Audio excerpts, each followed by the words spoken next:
Hello, guys, and welcome back to the channel. Hope you're doing terrific. To my left or to your right, we've got Rad. So, good afternoon. Hi Dan, how are you? I'm very well, mate. You? Yeah, very good. Just looking forward to seeing club football return. It's a shame from my point of view, got to wait until Monday. Wish it could have been the weekend, to be honest. But either way, it's great to actually watch some actual football rather than all the international stuff. But yeah, very excited. That's the thing as well, because if you think about it, we was the first game on the Friday before Yeah, international, and we're back on the last game on the Monday.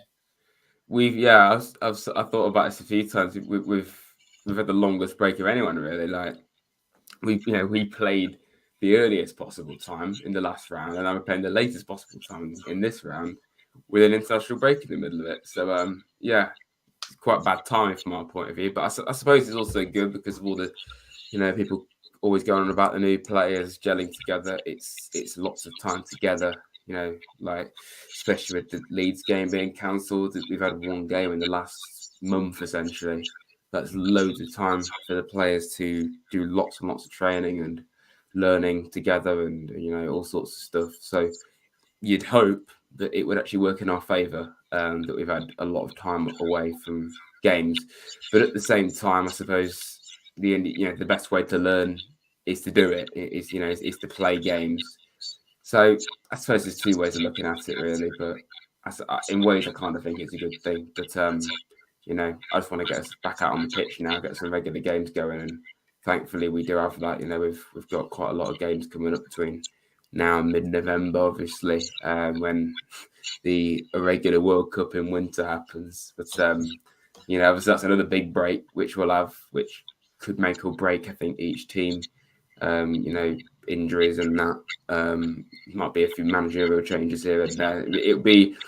It shouldn't be taking place in winter, but it could actually be a really interesting situation to see how it affects teams. It could work well. It could work against teams as well. But yeah, just want to get going now, really, with all the regular games coming up. That's the thing as well, because the good thing is we have players come back from injury, like Nikati, Mangala. Obviously, Oban back from this injury. I know Yeah, he played against second half against Fulham, but it's nice for us to getting them players coming back. And Bar McKenna, I reckon he has picked up a bad back, but we all know McKenna when he had that hamstring injury, he came back. yeah, yeah. Um, I mean, it's good that we are getting players back now.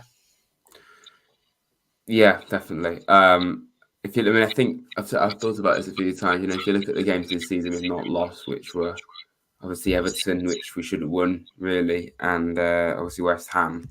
No matter how the performances were, in fact, no, that's probably the main point. The performances and more than anything, the results were much better when we had Mangala and Niakate in the team and O'Brien, which I think those three really are. I'd say the three of our most important players now. Niakate, he's a bit different to all the other centre backs we've got. He's obviously quicker than all of them, which is something I think we've really missed. I'm not saying if we had all those three available, we would have beaten Fulham and Bournemouth, but I think it might have been slightly different. Just bringing on one of them in that Fulham game, you saw immediately it changed the dynamic of it. It wasn't like we were completely finished. As soon as O'Brien came on, lifted the whole team and the whole stadium, and it felt rocking again. Just for those few minutes. I mean, it wasn't very long because obviously we couldn't go on and get an equaliser, which would have been great from the situation we put ourselves in. For me, it's frustrating in particular, obviously, to lose Mangala and Niakate, but the fact that O'Brien was never injured and he just got dropped, I just found really damaging for us. But I understand why he was dropped in ways because, if you look at all the options, Cooper's learning as much as we are what needs to happen. And I think he just, particularly in the midfield, he wants to see what works best. So if you look at the games this season, we've had so many different partnerships in the midfield. I said it in my video recently, actually. Against Newcastle, obviously, we didn't have as many options, but we had Colback and O'Brien. And then we had Mangala and O'Brien the next two games. which but the 2 games this season we haven't lost coincidentally, which I think isn't a coincidence. Actually, I think it's actually a big reason. And then obviously the game since we didn't have Mangala, which he's been out longer than I think we all thought he would be. And taking O'Brien out was probably just purely to try the players, maybe. But I think Cooper knows 100% that O'Brien long term is a vital player. And obviously Yatesy came back in that Everton game, and we've seen Yates and Kuarte, Yates and Foyler.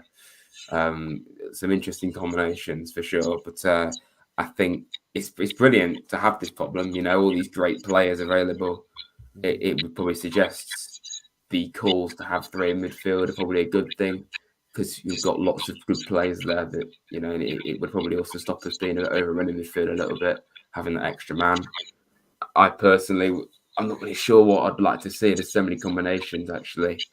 The point is, I think, we desperately need to see Mangala and Nick Carter back on the side. And the most important name for me is O'Brien. I think he really is that important to us. So even though obviously the last 2 results have been very damning and kind of a bit of a reality check for us. Because I think before those 2 games, even though we'd lost 2 to Spurs and City, it was actually quite positive around Forest. Bit of reality that we're back in the Prem, and even though we'd lost, we could accept who we lost to. But I think the last 2 games have really shook up the attitude around the fan base, to be honest, which is understandable. But I think some people are going a bit too far at the same time. But I do think if you put Niakate and Mangala back in the side, we're a different team again, and O'Brien. But yeah, it's exciting to see those 3 come back. Yeah, I completely agree with what you said, and I sort of said that about Worrell in some way against Fulham.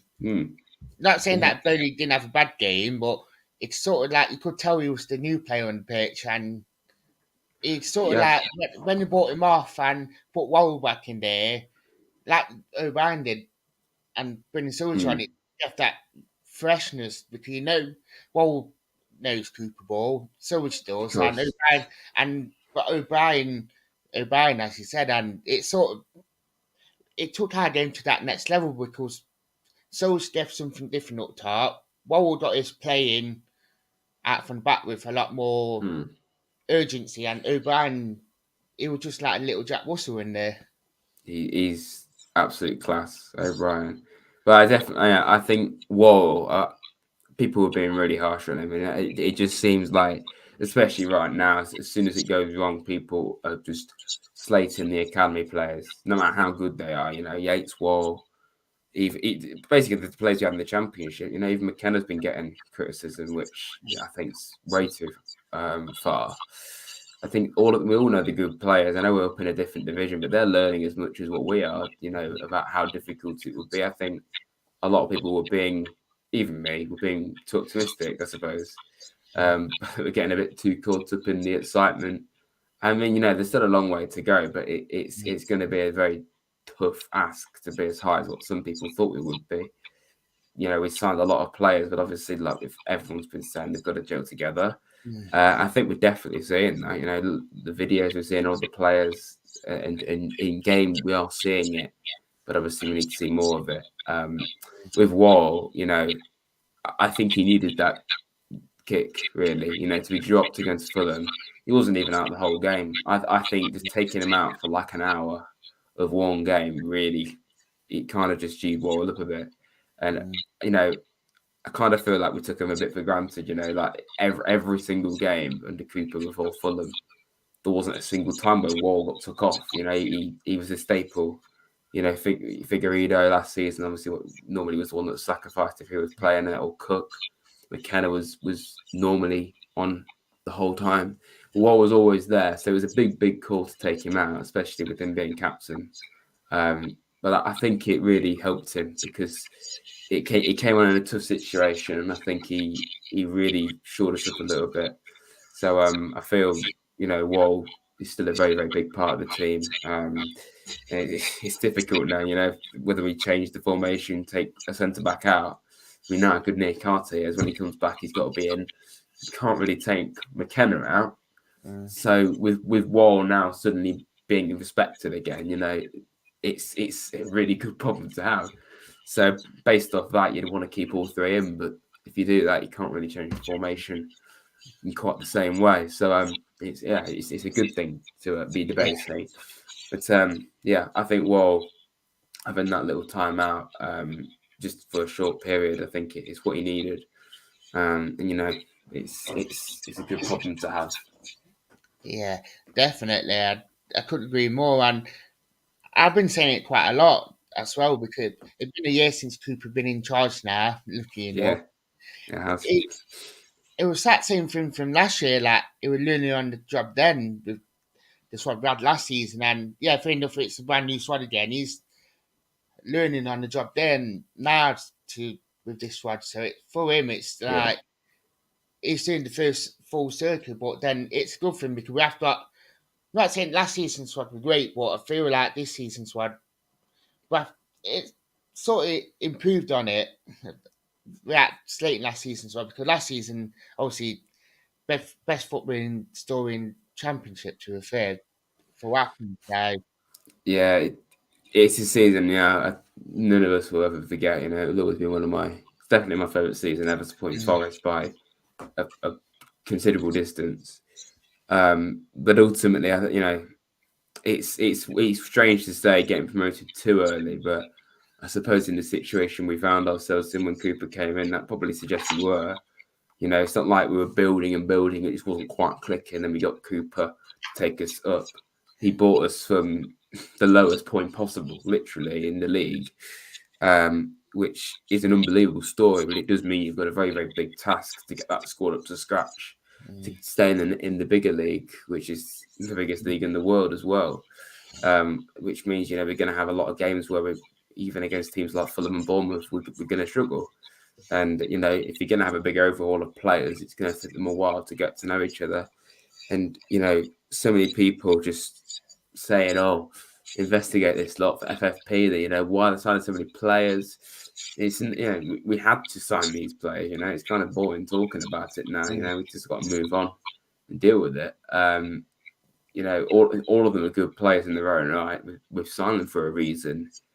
And looking at the squad we had last year, obviously it had those low knees, but apart from the starting 11, there was the depth of it was nowhere near good enough to compete in the Premier League. Players like Silva and obviously Bong, Lolly probably wasn't going to be good enough. Players like that, Graben, we had to replace some of them. Well, pretty much all of them. So it had to be done. And there's no question that the squad's better. It's especially in depth. I mean, pretty much every area now, the depth. You've got at least 2 or 3 players, which is unreal for us. Not had that for a long time.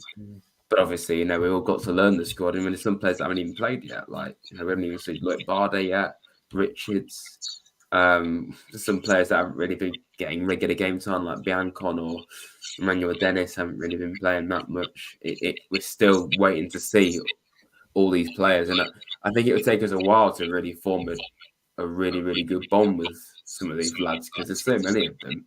There's only really like O'Brien and Mangala and Niakate that I think all of us are really sold on at the moment. Others are still kind of finding the feet, but I think we'll definitely get that. It's a big process. I just want to say afternoon to Mark. But yeah, I completely agree. I mean, we have got Leicester on Monday. Big, really big game actually. To be fair, yeah, huge for both teams. But what's your thoughts on the Leicester game? It's a huge, huge situation, isn't it? Huge game.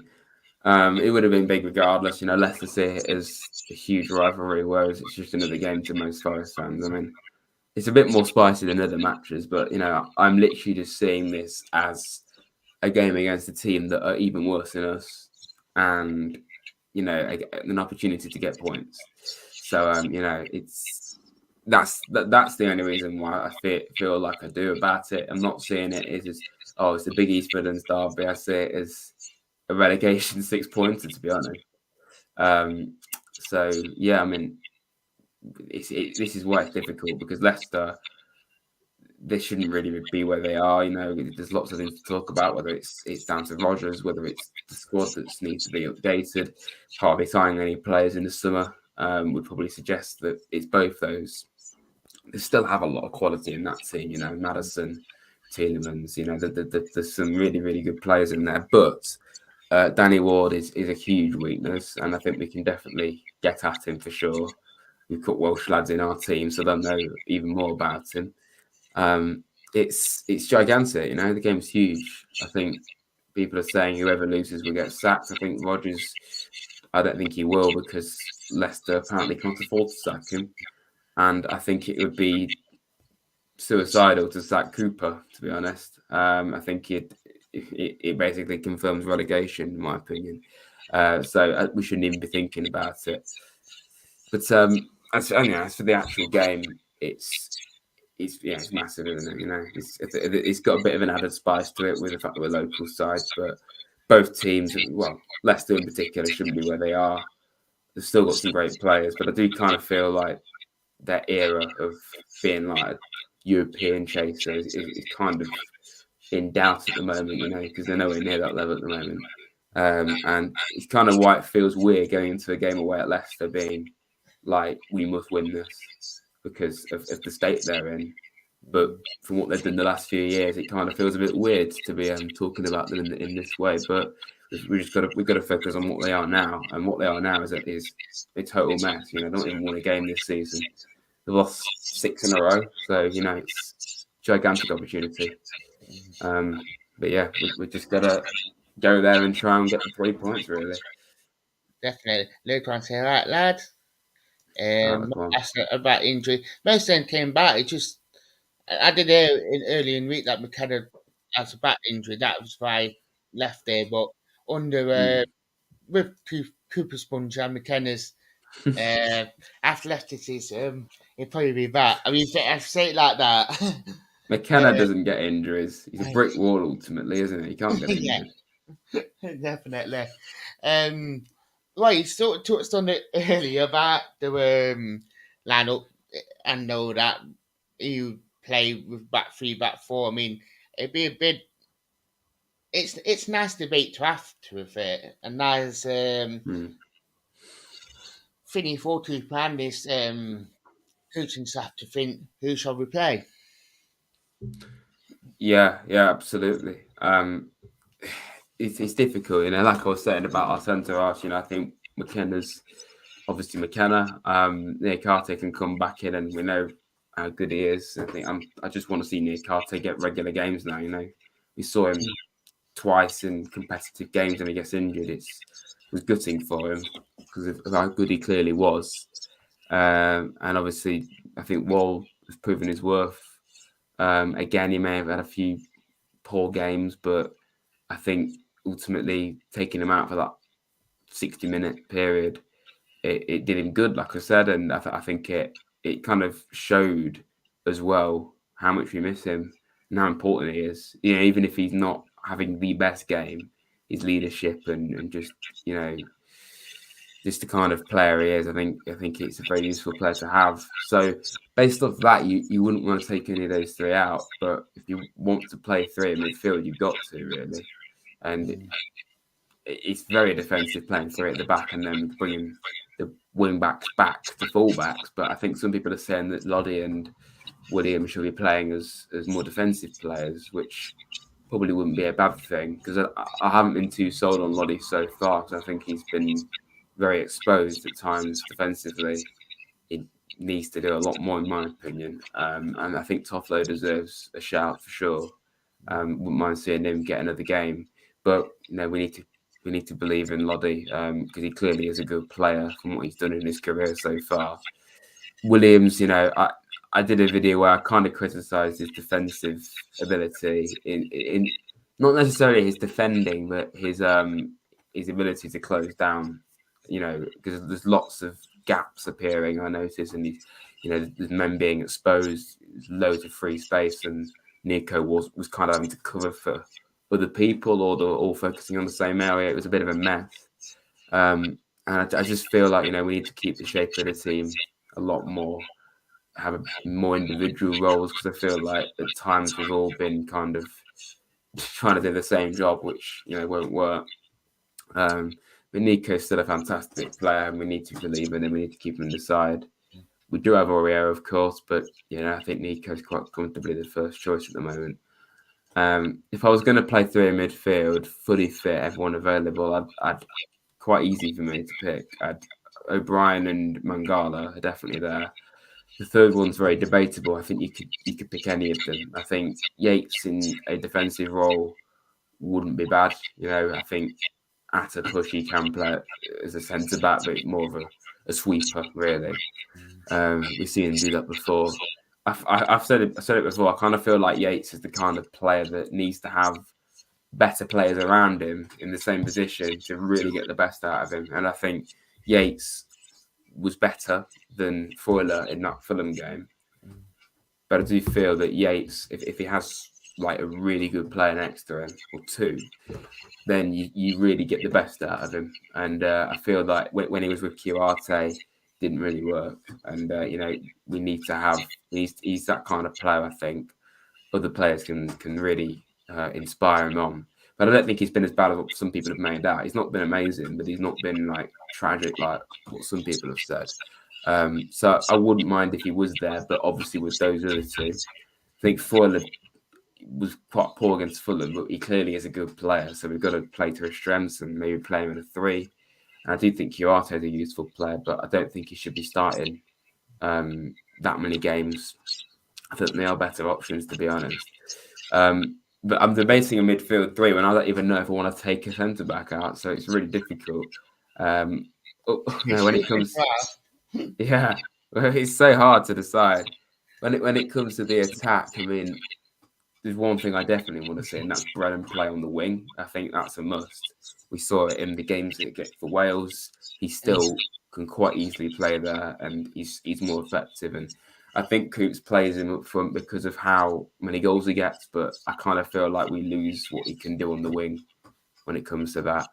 And obviously, I'd play Awani. I think we need to see him get a regular run of games. He may have been a bit inconsistent, but at the same time, he scored 3 goals for us, I think. So, it's you can't really criticise him. I think some people would like to see Dennis get a game, but I'd personally like to see Gibbs White still staying there. But to be honest, even though he's not really done that much so far, I'd still like to see Lingard get some games, because I think in time we can get the best out of him. But I think it's similar to Johnson. I think Lingard should be tried out as an out-and-out winger, because we don't really play with wingers, but I feel like it would be worth trying, because we know Brennan is amazing out wide, and Lingard obviously is an attacking midfielder, but I feel like on the wing he could do really well, and it might get the best out of him that we haven't quite seen yet. Having said that, if he doesn't play, I won't be gutted, but I think it's something we should be considering. And we haven't even mentioned Sam Surridge. I think he deserves a shout as well. Just for his goal scoring abilities is amazing. So I find it very difficult to actually nail down a lineup, because there's so many options. But I just hope we see O'Brien in there, and I'd like to see obviously John out wide maybe, and cross fingers we see Mangala and Niakate back as well. But other than that, I just hope Cooper gets the right team. And that's when I think when he does get that right team, I think it will stick with it, because we all know Cooper is a creature of habit. Yeah. So we all know when he gets that right team, he will. I know. Yeah, you just got to find the right formula. I think find out what works, what doesn't work. With all these new lads, like I said, it's going to take him time. He's trying lots of different, not necessarily systems or formations, but personnel. We're seeing a lot of midfield options and pairings, and ultimately it's about partnership in football. And I think it's quite clear that O'Brien and Mangala are the best midfielders we've got. If we're going to play a three, who else is with them? Or, what would be the best if we can't have those two? Which obviously we haven't had Mangala recently. And O'Brien wrongly was sacrificed to try out other players, but I think it really showed that even when we're just trying to experiment, seemingly, we can't really live without O'Brien in the same way. But we just gotta. It's just a time thing, really, isn't it? And it's getting all these players together. Yeah, It's definitely. exciting, really. Oh, dear Lord. Quite a few people are pointing about Fuller, Mangala O'Brien, about 4 by Mart, local one to Dennis Rooney and GW. So got quite a few different ones in Yeah, there. Martin said about Yates, Lingard, and Super Sam Command, second house subs. So there's some great personnel to bring on the bench right there. yeah. Oh, they like we got all got their quotes about them as well. Mm, yeah, there's so many good options. Like we haven't even really seen Emmanuel Dennis play yet, and like he's probably one of the most experienced players we've got in the squad based off last season. So just shows how good our depth is, and I really don't think where we are on the table reflects the quality of the squad we've got. It's just purely down to the fact that a lot of it is new. We're learning on the job. So the managers, the fan base are clearly learning. Just seeing how tough it will be for us and what will work best.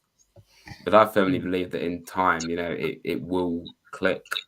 If by December we're still in the relegation zone, then maybe we might be a bit less confident that we can survive. But we've got to really really stick with the lads, and serve the ball. We cannot panic because sacking Cooper would be the worst thing we could possibly do. And even though Maranakis has given us what we've all wanted for 23 years, Premier League football, if he was to sack Cooper, I think a lot of fans would lose a bit of respect for him just because of what he's done for us in terms of what Cooper's done for us, but also the fact that, you know, Maranakis is supporting all these players because we had to, and then you change the manager. You can't really say it's down to the manager. So, got to stick with Cooper and the team through good and bad. Definitely. What's your score prediction? It's very difficult. It's difficult. It's hard because going away to Leicester the last few seasons, I would have thought it was quite difficult. But the situation there, I mean, we've got to focus on that. It's a huge opportunity. After bottoming those 2 games against Fulham and Bournemouth, we really need to get a result. We need to win against Leicester, and there's no better team to face right now than them because of the state they're in. They're worse than us right now, which is hard to believe at the moment. Obviously, we beat them 4-1 last season, but it was an entirely different situation, really. But I think we will get it done. I think we will break this rut, and I think a cheeky 1-0 Forest. Oh, he's his goal scorer. I don't really. I don't mind who scores, but I'd like to see someone like Brennan or Wani get it. I think I'll go with a Wani. Mark saying 2-1 Forest.